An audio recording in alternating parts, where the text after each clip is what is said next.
નમસ્તે. અત્રે ઉપસ્થિત મંચસ્થ મહાનુભાવો તથા આપ સૌને મારા જય શ્રી કૃષ્ણ. અહીંયા બેઠેલી જિલ્લાની તમામ બનાસ ડેરીનું મહામૂલું ગૌરવ એવી મહિલા દૂધ ઉત્પાદકોને હું દેસાઈ અપેક્ષાબેન હરગોવનભાઈ ઉચરપી ગામની વતની મસ્તક નમાવીને વંદન કરું છું. બહેનો, આપણા બનાસ ડેરીના આદ્યસ્થાપક ગલબા કાકાએ આ જિલ્લા માટે પશુપાલનની પ્રેરણા આપી અને આપણા જેવી લાખો મહિલા દૂધ ઉત્પાદકોને પગભર બનાવવાનું કાર્ય કર્યું છે. બનાસ ડેરી એ બનાસકાંઠા જિલ્લાના પશુપાલકોને પોતાનો પરિવાર માને છે અને બનાસ ડેરીના સતત પ્રયાસોથી આજે આ જિલ્લાના પશુપાલકો આર્થિક પગભર બન્યા છે. તે જ રીતે દેશના બીજા રાજ્યોના પશુપાલકોને પણ પોતાનો પરિવાર માનીને તેમને આર્થિક રીતે સમૃદ્ધ કરવા માટે અલગ અલગ 8 રાજ્યોમાં બનાસ ડેરીએ પ્લાન્ટ બનાવ્યા છે. વર્ષ 2015 પછી એટલે કે આપણા શંકરભાઈ ચેરમેન બન્યા પછી બનાસ ડેરીએ 600 વીઘા કરતાં પણ વધુ જમીન ખરીદી છે અને આપણી ડેરીની મિલકતમાં વધારો કર્યો છે. ગુજરાત બહારના રાજ્યોમાં પ્લાન્ટ સ્થાપવા માટે જે તે રાજ્ય સરકાર પાસેથી કરોડો રૂપિયાની સબસિડી અને જમીનની ફાળવણી કરી છે. ગુજરાત આજે બહારના રાજ્યોમાં ખાસ કરીને ખેડૂતો, પશુપાલકો અને મહિલાઓને સશક્ત કરવાનું કેન્દ્ર બની ગયું છે. ઉત્તર પ્રદેશ, હરિયાણા, રાજસ્થાન, ઓડિશા, આંધ્રપ્રદેશ અને ઝારખંડ જેવા રાજ્યોમાં બનાસ ડેરીએ પોતાની શાખાઓ શરૂ કરી અને ખેડૂતો અને પશુપાલકો સમુદાયને મદદ કરી રહી છે.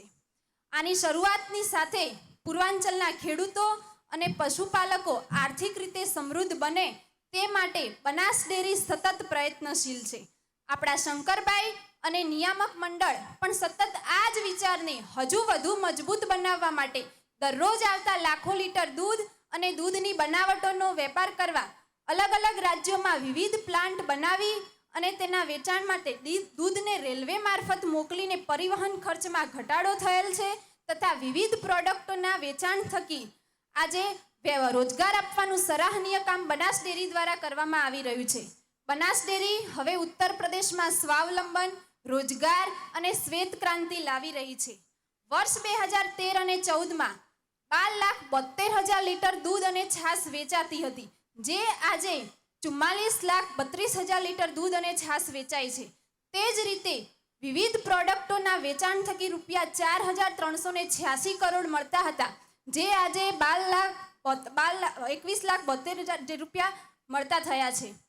આપણા યશસ્વી વડાપ્રધાન શ્રી નરેન્દ્રભાઈ મોદીજીએ ઉત્તર પ્રદેશમાં કરોડોના ખર્ચે નિર્મિત 30 એકર જમીનમાં બનાસ કાશી સંકુલનું લોકાર્પણ કર્યું હતું.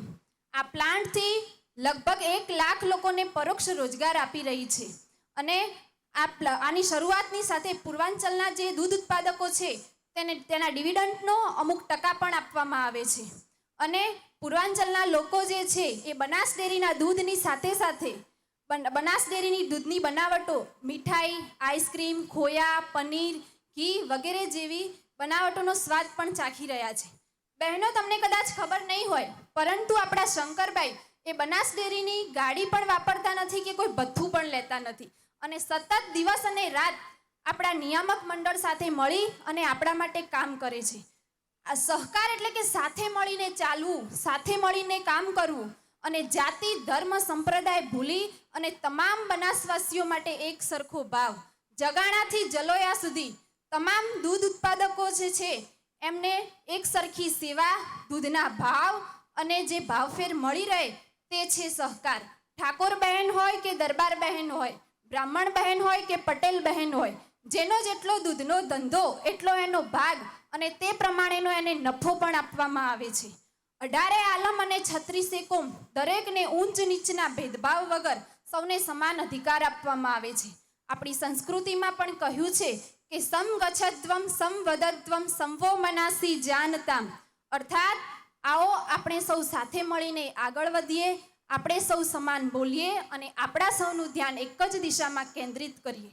ચેરમેન શ્રી શંકરભાઈના નેતૃત્વમાં એટલે કે છેલ્લા 10 વર્ષોમાં બનાસ ડેરી સ્થાનિક સમુદાય અને સહકારી વિચારધારાના વિસ્તરણથી આજે દેશના ખેડૂતો અને પશુપાલકો આર્થિક રીતે સમૃદ્ધ બને તે માટે બનાસ ડેરી સતત પ્રયત્નશીલ છે. આપણા શંકરભાઈ હંમેશા બીજાના કલ્યાણ માટે લોકસેવક થઈને જીવે છે.